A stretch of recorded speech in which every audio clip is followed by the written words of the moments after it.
आज का प्रश्न स्मृति जी करती है नागपुर से। महाराज जी, मैं बचपन से कभी भी प्याज लहसुन को नहीं खाती थी, लेकिन अब मेरी उम्र बढ़ गई है और मेरे घुटनों में अक्सर दर्द रहता है।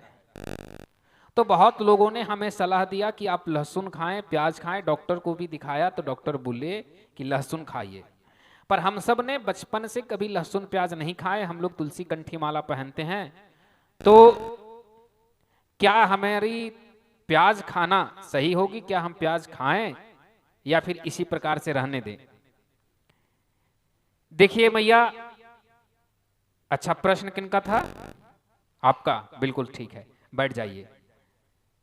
मैया, इस बात को बड़ा गौर से ध्यान से सुनिएगा, मैं आपको स्पष्ट समझा देता हूं। इसके बाद आपके मन में या बहुत सारे लोगों के मन में यह संशय होता है कि प्याज लहसुन दर्द होने के बाद भी खाएं या फिर ना खाएं। तो सुनिए, प्याज और लहसुन तमोगुण का प्रतीक है। इसे खाने से तमोगुण बढ़ता है और तमोगुण शरीर को काम वासना, उत्तेजना, एग्रेशन, जो लड़ने झगड़ने का मन करता है, इन विचारों की ओर ले जाता है, स्वार्थ की ओर ले जाता है। लेकिन अब आप एक वृद्ध हो चुके हैं माता, आपकी उम्र लगभग 45-50 प्लस होगी। कितनी है? 58 साल।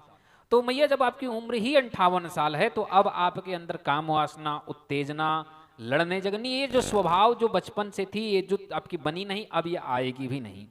ये तो पहले है इससे। दूसरी, प्याज और लहसुन खाने से आपकी वैष्णवता पर कोई प्रभाव नहीं पड़ता है। दूसरी, प्याज और लहसुन खाने से भगवान कोई नाराज नहीं होते, क्योंकि प्याज और लहसुन तमोगुण के कारण नहीं खाना चाहिए, पर आप डॉक्टर के कहने से खा रहे हैं तो ये आयुर्वेद के रूप में है, आप उपचार के रूप में खा रहे हैं, तो इससे कोई दोष नहीं है।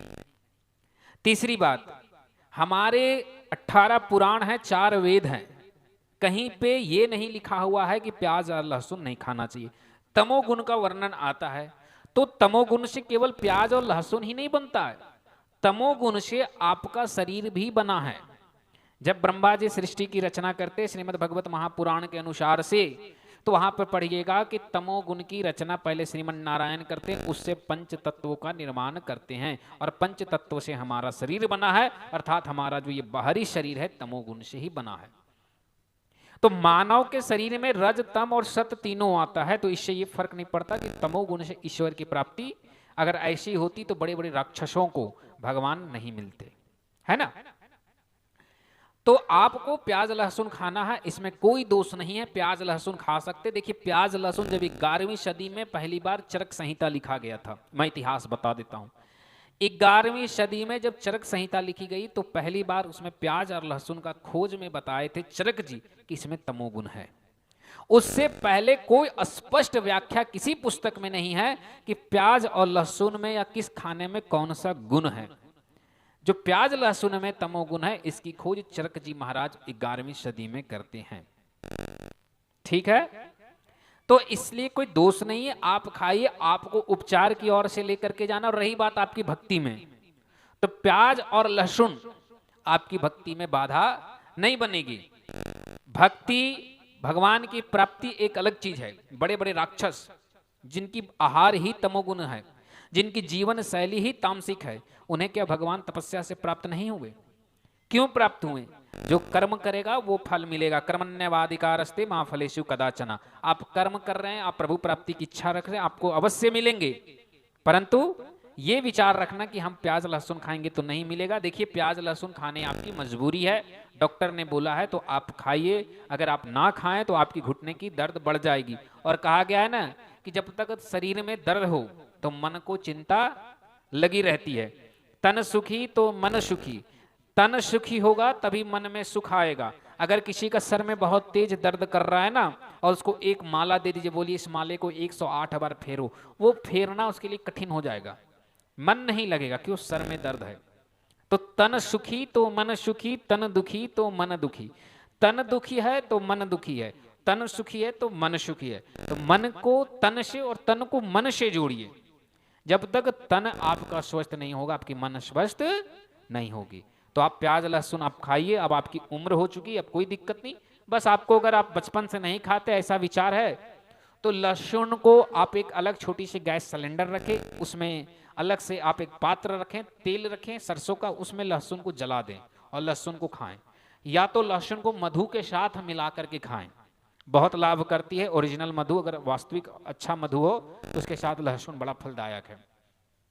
सरसों तेल में जलाया हुआ लहसुन भी बड़ा फलदायक है, तो आप उसे खा सकते हैं। हाँ, बिल्कुल आधुनिकता के साथ जिए माता। देखिए मैं आपको एक बात और बताता हूं, किडनी, जो किडनी का प्रॉब्लम होता है उसकी दवाई जितनी भी बनती है, जितनी, सब में ऐसे चीजें मिलाई जाती है जो तामसिक का आधार है, जिसे हिंदू धर्म में खाने के लिए मना किया गया है। दूसरी, भारत हो या दुनिया, दुनिया में 90% बनने वाली दवाइयों और कैल्शियम पाउडर में या तो तामसिक प्रोडक्ट मिलाया हुआ है या फिर मांस का आधार है, तो हम खाना छोड़ दिए। अब भी ब्रिटेन अमेरिका से जितनी महंगी महंगी चॉकलेट आती है ना, 10 20 50 की बड़ी बड़ी चॉकलेट, ये सब का सब जिस दूध से बनता है ना, वे दूध सब मांसाहार के तहत गिना जाता है। इसलिए भारत सरकार इन्हें भारत में दूध की एंट्री नहीं देते विदेशियों को। उसकी बनी हुई चॉकलेट भारत में बिकती है या नहीं बिकती है? तो ये कहना कि हम नहीं खाए हैं, ठीक है, अच्छी बात है, आप बचपन से नहीं खाए, मैं भी नहीं खाता हूं, कोई नहीं खाता है, वैष्णव है या नहीं है ये अलग बात है, तमोगुण नहीं खाना चाहिए, नहीं खाते हैं, परंतु आपके जीवन में अब वैसी चीजें नहीं रही तो आप दूर रहिए, कोई दिक्कत नहीं। और प्याज का सबसे बड़ा दुर्गंधित तमोगुण का सबसे बड़ा खराब वस्तु है, वह काम वासना को बड़ा जागृत करता है।